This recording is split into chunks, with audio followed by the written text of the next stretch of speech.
So Grandpa, me, took the Q train out to Prospect Heights, Brooklyn. I'm on Vanderbilt Avenue for two great reasons. There's two restaurants here that are a block apart, both relatively new. Olmsted is right behind me. Chef's amazing, amazing pedigree, food's killer, got a great review in the Times, they're packed constantly. Love the food they're doing, love the wine list. Next restaurant's a little newer, it's called Faun, half a block away. Like these guys are a block apart. Another young chef, we filmed him last year at Wine Disciples. Before that he was at Vinegar Hill House. He's great. Both these restaurants are great. I mean, super ingredient-driven menus, really easy price points, great wine lists. I mean, I love these kinds of restaurants. They're guys with really great resumes, they're doing really approachable food. We're gonna spend the whole day with both these chefs, talk about the wine, talk about the food, do the demos, you know the drill. That's what's coming up next. I'm Mike Colameco, industry insider. Been in the business my whole life, and I know what it takes to succeed. Each week we'll take you into real kitchens, filmed in real time. Backstage passes to a day in the life of chefs, restaurateurs, and their teams. The competition's fierce. Careers, life savings, and reputations hang in the balance. These are my people, and this is their passion. And that's what's next on Mike Colameco's Real Food. Mike Colameco's Real Food is brought to you by the continuous, generous support of the following underwriters.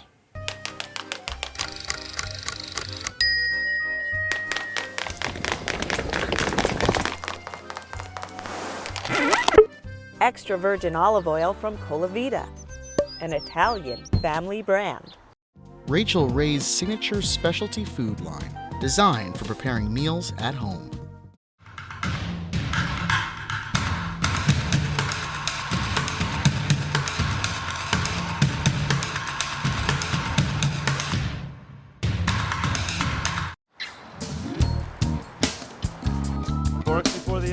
Chef Greg Backstrom has an amazing resume.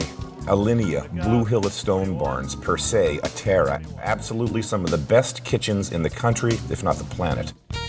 When the time came to open his own spot here in Prospect Heights, Brooklyn, while he's retained that finesse and technique, he's doing food that is at once approachable, delicious, and affordable. No wonder this place has been packed since day one. You have this resume that's like, so I'm a guy that's been in this business forever, and I'm just like, super fine dining, 4 stars, 3-star Michelin. Why suddenly the need to do accessible food that you're sort of feeding the people now? When people would ask me, what do I want my restaurant to be like? Or what do I want the guests to feel or experience? I used to say obnoxious words like challenged. It was like the 4th word was tasty. A 4th word? Yeah, like... After intellectually challenging, pushing your borders, like, getting out of your comfort zone. Impressing my chef friends, you know. Oh, and tasty. Right. This restaurant is Alinea meets, if Alinea and Stone Barns had a baby and it was casual. So your first job in a professional kitchen was under Grant? Yeah, and so what I did is while in culinary school, we had one of the last projects that we had to do was design a restaurant, like come up with a restaurant concept. Right. I just called naively asking for the chef and said, I'm working on this project. I'd like it to be a tasting menu restaurant. 17-year-old kid asking questions about opening up Alinea. Obviously that wasn't a priority at that time. So it just turned into like, go peel the carrots in the back.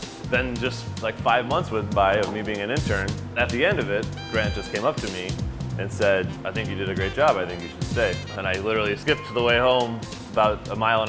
Hell yeah. Calling my mom at 2 o'clock in the morning. I just nailed a job in one of the best kitchens on planet Earth. That's me. Yeah, so then I stayed for almost 4 years. Wow, that's big. This is our Harbison fondue. So the cheese is Harbison. Wow. Super gooey. It's definitely my favorite cheese. So then we do some pickled radishes, some apples, and some croutons. And that's your rosemary from your bush out back. That's right. So we grow a few things in the garden, one of which is radishes. And gotcha. So what we do is we take the radishes themselves and we make a small dice and we pickle them, and then we take the tops and we make a soup out of it. In this case, we do a sweet pickle, which is just equal parts champagne vinegar, sugar water. Then what we do is we take some trout roe. Some salt, some fishiness, some crunch. Yeah. Star of the show itself, the radish again. Yeah, exactly. We grow lemon balm out in the garden, so we just take some of that. This is a lemon balm spuma or foam. It's sort of to help brighten it up. It's relatively pungent, sour. And then we just garnish it with some of those greens. We take our soup right at the last minute, hit it with a lot of lemon juice.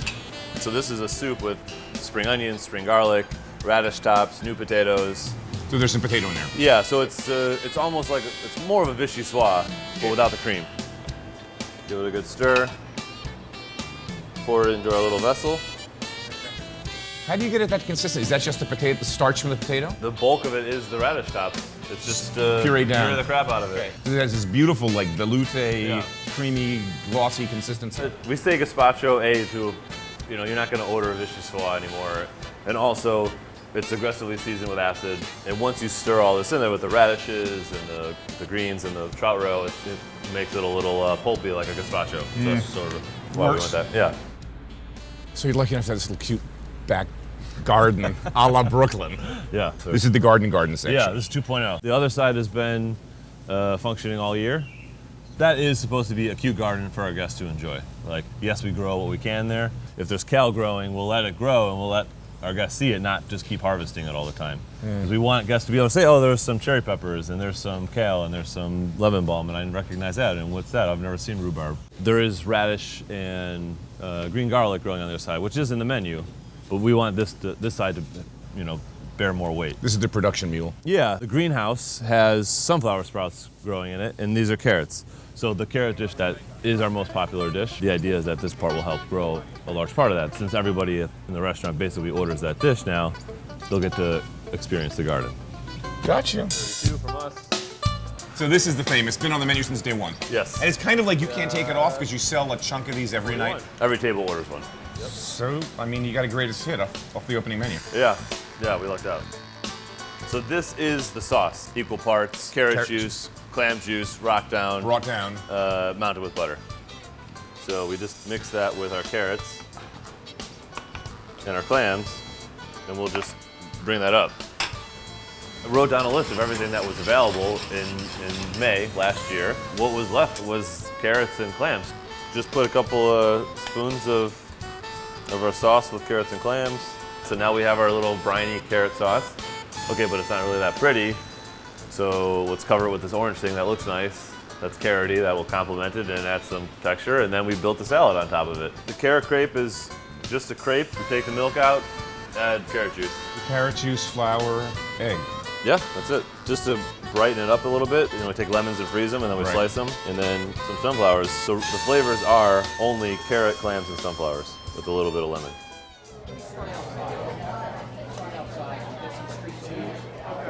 Chef, describe that to me. This is grilled pork collar with red raclette melted over the top, grilled broccoli rabe, and gandija chilies. So like Spanish Basque chilies. What's the jus? Mustard, pork Whole jus. grain mustard. Yep. It's like a sandwich without the bread. Big up. You're a young guy, and I'm always curious. What got you into cooking? The long story short, I was in the Boy Scouts. It's the first time I've ever gotten this in like 16 years of doing the show. Boy Scouts got me into cooking. Who knew? I have my cooking merit badge, so I mean, it's a natural progression. And just the challenge of it was, how do you, outcook the guy that made breakfast earlier that morning?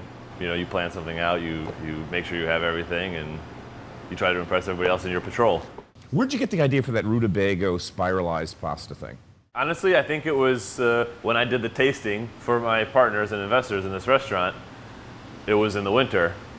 And so I wanted to be true to our principle of what the restaurant was going to be, so I got everything at the market. So basically the ingredients are? Rutabaga, butter, truffle, Parmesan cheese. Simple. It's like Italian food, pared down. Let the ingredients Black pepper. Go. Yeah. We treat it like pasta. We have this Japanese sheeter, so you literally just, it works with potatoes, it works with any root vegetable. You sheet it and it makes lasagna sheets, essentially. All right, and this has been cut and blanched. No, this is just cut and rinsed. Okay, cut and rinsed. Rinsed to just get some of the bitter funkiness just to get off. some of that starch out of there, some of that root vegetable taste. And we're literally just gonna boil it in salted water. Just like pasta, you're looking for it to be a certain consistency. Yeah, like just above al dente, so that way I can glaze it without it breaking apart. You want it to retain that like noodle effect. Well, what we do for the pasta, It's basically Beurre Blanc, but not as wine heavy. It's almost turning it into like a vegetable stock that has white wine in it, and then emulsify some butter into it. Touch of Beurre Blanc. Yeah. Starting to come together, so now I'll add some truffle. Just Parmesan Reggiano? Yeah. It's nice and noodly. Looks like pasta, man. Butter's clinging to it. Then we make this brown butter solid, taking butter until it's brown. We add milk powder to that process, and then you get just more of those solids. You know, usually there's like a little bit of flakes in there. This just, you know, a little crunchy, gives us more, and it just tastes like brown butter. And then just some chives. Bingo.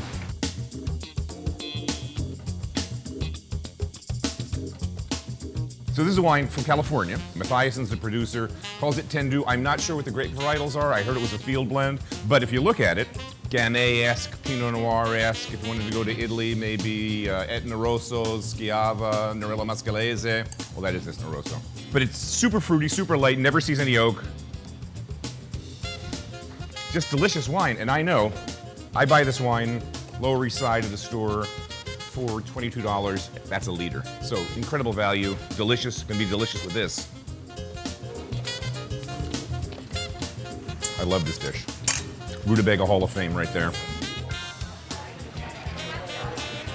So this is like a duck salad. So there's duck sausage, radicchio, like red onions, cilantro, and pepitas, pumpkin seeds. And then we got a pear chutney and then a red lentil naan that we make up in the salamander. All right, pick up. Take that away. You got 21? So this is hysterical. Tell me about this dish. What's it called? Crab rangoon. So it's a take on... Crab rangoon. So crab rangoon is something I had never eaten before it was on the menu. So one of our cooks was just laughing about how they ordered it the other day. At like some Chinese takeout place. Yeah. So usually it's just cream cheese in a wonton filling with some crab in it. And then we try to incorporate something from the garden in it. So in this case, it's stinging nettles. In the back corner, we're growing stinging nettles. So we make ricotta. Morgan makes ricotta. It's delicious. So we use that instead of cream cheese. So it's his ricotta, stinging nettles, and crab, equal parts all the way around. It really couldn't be easier. We just take that filling. So house-made ricotta, stinging nettles, and piquito crab. And piquito crab. And those are wonton skins, which you can buy available all out of the Chinatown. They're great. I use them all the time at home to make ravioli because they're easy and they cook in like a minute.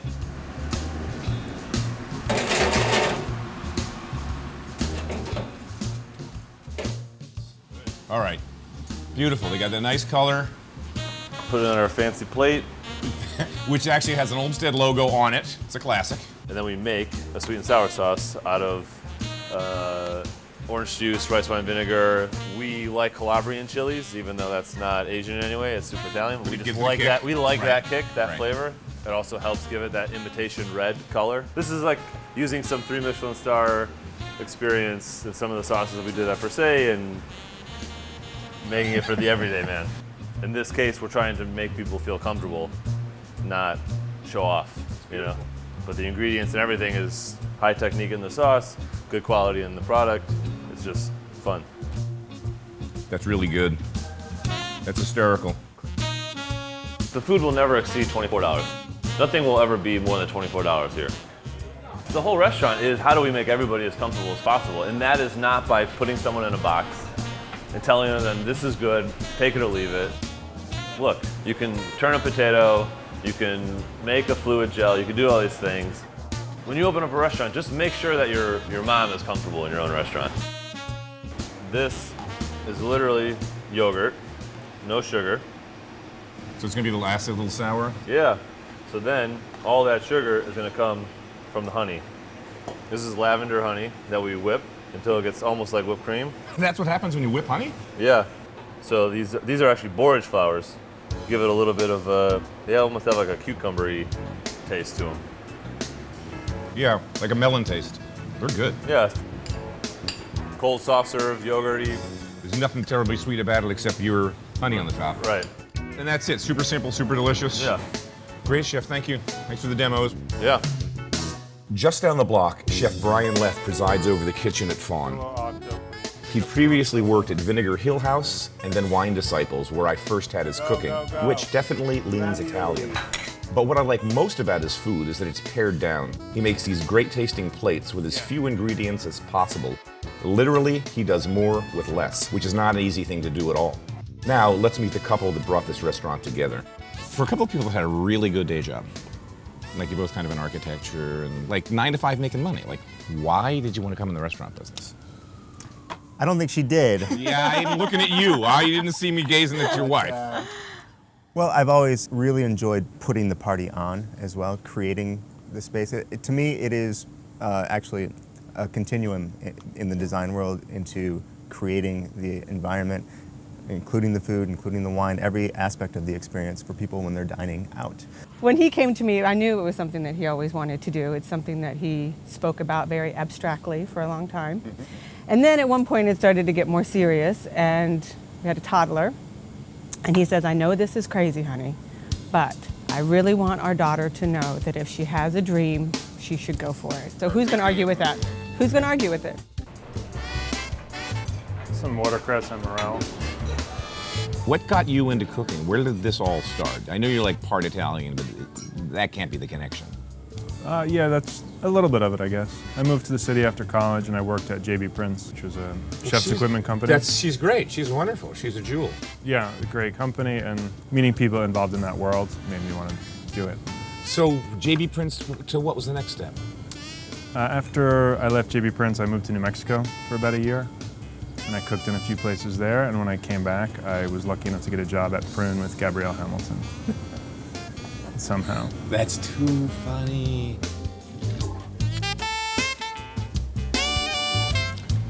Spring has sprung. It's that time of year. Soft shell show up. Shad roe shows up in my fish market.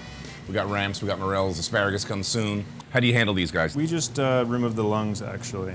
I leave the face. Someone showed me this a while ago. If you don't snip the front and the back, the more water stays in the crab, so it puffs up more. So why do people sniff the faces and the ass, pull this tail thing out? I think out? just because they're squeamish about it. You know, people don't want to eat the eyeballs in this country. So by the time he's fried, no one can really see anyway. And they do, you know, ideally, puff up really nice.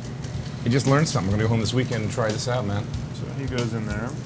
It's very standard Caesar salad, romaine hearts, anchovy, garlic, egg yolk, grapeseed oil, black pepper. And it's missing the crouton because the crab will be the crouton. And we're lucky because, as promised, we have a pretty puffed up crab here. Yeah, that's beautiful. Which I'm going to take some credit for not having trimmed it as much as some might. A little salt and pepper. We don't use a lot of pepper, but in this case for sure. And since you can't really have too much Caesar dressing, some parm. You can't also have too much parm. That's true. Caesar salads are one of those things. A little lemon on the side. Beautiful, beautiful.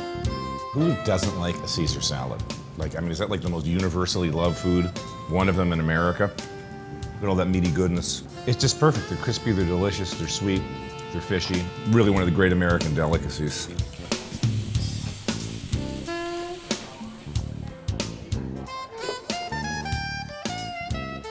Quail, chef? Quail. Just cooked in a pan with a little butter, rainbow chard, and some spring onions. The raviolis with the salt cod? Salt cod ravioli, chive, butter, Parmesan.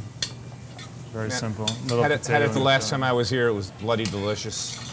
Thank you. Talk to me. Lamb breast? Lamb ribs. Lamb ribs. They call them Denver ribs. Same as ribs on a pig. And these just get cooked slowly in the oven with a rub. It's anchovy, garlic, Calabrian chilies, and rosemary. And then we just cut them up with a scissor and broil them to order. And this is like a small plate appy thing?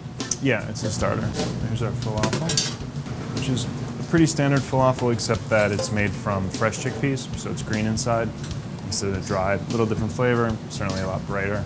And it just gets a salad of oranges, mint, pickled ramps on the bottom. Mint from the backyard, I might add. These guys get a little big salt. The color of that fat, kind of slightly golden orange, is that from the chilies? Yeah, for sure. And there you have it, lamb ribs. Damn, gee, that does look good. Finger food for the spring. And this guy. I love lamb and I love ribs, so obviously I'm easy to please with this one. That's a plate of love right there. How did you hear about the chef? How did you two connect? I would ask him, so have you found a chef? How are you going to find a chef? How does one find a chef? I don't know. I know how to find architects. And so he says, oh, I put an ad out. I'm like, great. I asked him a couple days later, where'd you put the ad out? He's like, Craigslist. I'm like, is that where you find chefs? But he had written a beautiful ad about what he wanted to do, his vision, how he wanted to create something special, and There was a lot of responses. I had a short list going, and then Brian responded. Upper deli, ribeye, order 5. We were big fans of Vinegar Hill House. We were going there a lot during the era he was the executive there. We knew his food And we loved that place. was really right in the most inspiring kind of idea of going out to eat. Simple, beautiful, pure flavors. Everyone else's resume went kind of to the side. and it just somehow worked out perfectly. I think we all three got lucky.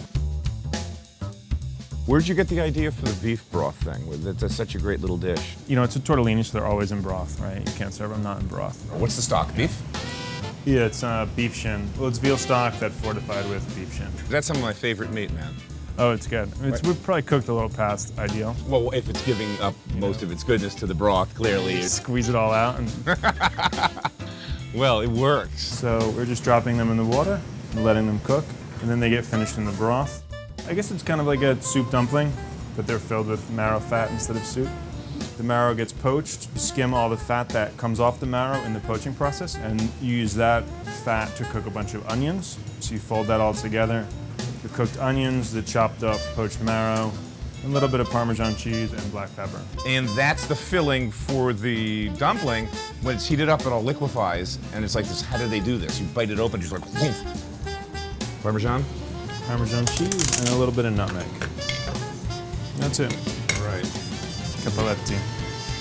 It's like a little dumpling filled with almost what reminds you of French onion soup, because there's the melted cheese on the top. You've got Parmesan, but you've got a cheese component. But then the next thing that hits you is just this flood of marrow. It's insane. I guess it's kind of gluttonous, but it's a ton of flavor in a little package. Service. Brian and I, incidentally, both come from a similar Italian-ish background, meaning by the time it gets down to our generation, we're like 1/8 Italian. But I think for both of our families, it was that Italian side that always threw the big food parties. They cooked in the kitchen and talked about it, and that was the part that spoke to us most loudly. So it's an American restaurant with an Italian background. So these are called caramelle. Their shape is similar to that of a little candy Yep. in a wrapper. And these are filled with a mixture of liqueur and ricotta. And this cooks so fast that you drop the pasta and you're starting the brown butter already. Yeah, they're quick. The ends take a little bit longer because they're twisted. Yeah. But you want them to be a little al dente. It's sort of an interesting. Texture. Yeah, you have that texture at the end versus the sort of much thinner wrapper that surrounds it. Sure. And sauced how? Very simple, brown butter, walnuts, and then a little pomegranate molasses. Molasses made from what? Pomegranate molasses, super reduced pomegranate juice. It gets very, very sticky and very, very tart. And also sweet. I really like it. Were you doing this much pasta at Vinegar Hill? No, we decided to make it a focus here. We have a roller and an extruder. So we can make soft, fresh pasta like this, and then also, you know, spaghetti, all that stuff, which is really nice. You plus how many people on that line? Me plus 3. Woo! There's 4 people in that kitchen? Inside the kitchen? It's not bad. You look in there, you see a lot of skinny people. Thank you. That could be a job requirement. Put that link on Craig. Looking for a line cook. I don't care how tall you are. You can't be over 165. Sorry, son. No wide bodies allowed here. So one of these challenges of these great small chef-driven restaurants where you have no space. I mean, you're not going to hire a pastry chef because it's just a whole other payroll option, and where would he or she do their work anyway? So it's sort of like chef-driven desserts. So we are doing I guess it's a grapefruit meringue. It gets a little bit of raw grapefruit segments at the bottom, grapefruit curd. Grapefruit juice, egg yolks, butter. Yeah, exactly. It's a little streusel, graham cracker streusel, just butter and graham cracker crumbs. All right, and so we've sugar. got acid from the lozenges. Even the curd's going to be a little bit acid, but the butter's going to sort of For sure. smooth it out. And then we get a nice meringue cap. the baked Alaska effect. Yeah, this is always fun. Careful not to light it on fire. I love it, man. There you have it. I love it. Very simple. We want this place to be first neighborhood restaurant. I can contribute to that up-and-coming vibe on Vanderbilt Avenue here and actually be an active part of that development. For a restaurant to have patrons that know us, we know them, it becomes familial. That's the point of doing this that makes it enjoyable. You have already a lot of regulars, and we have people wanting to have their weddings here. And, you know, that's, I think, part of why we wanted to make a restaurant, was to create a beautiful, great place people want to be. It's going to be 31. These two restaurants really speak to the ambitions and ever-swelling talent pool of young New York chefs working today. Throughout Manhattan and Brooklyn, and now we see the scene spreading through North Williamsburg and spilling into Greenpoint, Long Island City, and Queens proper. Folks, there's just never been a better time for food lovers in this town, period. Mike Colameco's Real Food is brought to you by the continuous, generous support of the following underwriters.